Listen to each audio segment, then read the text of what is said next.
फिरोज अपनी माँ के घटिया रवैया के बाद शस्से का साथ देखकर घर छोड़ देगा और क्या फरियाल का रुसाना पर दोबारा भरोसा करना इस पर मुसीबत बन जाएगा।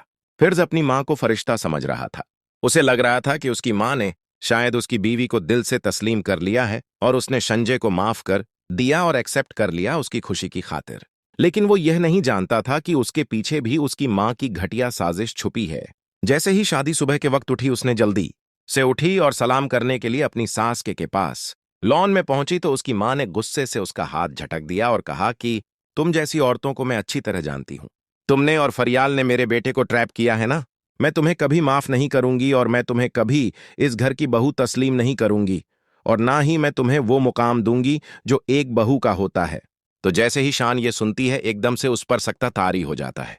वो वहीं खड़ी कांपने लगती है और वो उसकी मां हरगिज ये नहीं जानती थी कि फेरोज पीछे ही खड़ा है, उसकी सारी बातें सुन रहा है।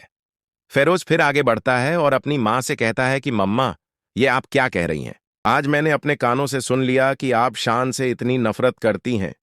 आप तो कहती थी कि मैंने उसको माफ कर दिया, मैंने उसे दिल से एक्सेप्ट कर लिया, तो आज ये सब कुछ क्या है और आप इस तरह क्यों बोल रही हैं?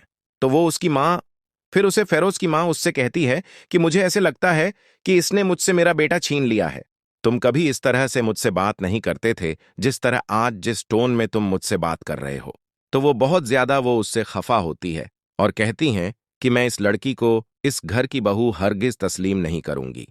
तो उसके बाद जो फिरज़ा फैसला करने वाला है, क्योंकि वो अपनी बीवी को लेकर चला जाएगा अपनी माँ की ज़िंदगी से दूर, क्योंकि उसकी माँ अपनी घटिया चालों से बिल्कुल भी बाज नहीं आएगी। तो वो उन बातों से तंग आकर वो अपनी बीवी को लेकर जाएगा। तो उसकी माँ बोल देती है कि मैंने जैसा बोला था तुम वैसा ही करने जा रहे हो, क्योंकि इस लड़की ने तुम्हें अपने वश में कर लिया है और ये लड़की अब तुम्हें हमेशा हमेशा के लिए मुझसे छीन रही है। और वहाँ पर कह देता है, वहाँ पर फिर अपनी माँ से कि ये सब कुछ आपकी वजह से हुआ है, क्योंकि ये सब कुछ आपने ही किया है, क्योंकि मैं तो आपको अच्छा समझ रहा था, लेकिन आप तो भरोसे की बिल्कुल भी काबिल नहीं है, क्योंकि आप इसे कभी भी एक्सेप्ट नहीं करेंगी। तो इससे बेहतर है कि मैं इसे लेकर यहाँ से चला जाऊँ। और दूसरी तरफ से आप लोग ये भी देखने जा रहे हैं कि अब एक बार फिर से जो फरियाल अब भरोसा करने वाली है रुखसाना के ऊपर, वही चाल उसके ऊपर बहुत ही बड़ी भारी पड़ने वाली है, क्योंकि रुखसाना आ चुकी है और वो अब फरियाल को और उसके बच्चे को मारना चाहती है, क्योंकि वो इसीलिए तो परिवार में पहुंची है। और उसका मोबाइल अब आ चुका है दानियाल के हाथ में, क्योंकि दानियाल अब सारी बातें समझ चुका है, क्योंकि उसकी बीवी रुखसाना के साथ मिली हुई है और ये सारी मिलकर ये जो चाल चल रही है फरियाल को मारने की है, और ये सारी बातों से पर्दाफाश होने वाला है। तो फ्रेंड्स, की नेक्स्ट एपिसोड के लिए चैनल को ज़रूरी से लाइक और सब्सक्राइब करें। मिलेंगे नेक्स्ट वीडियो में।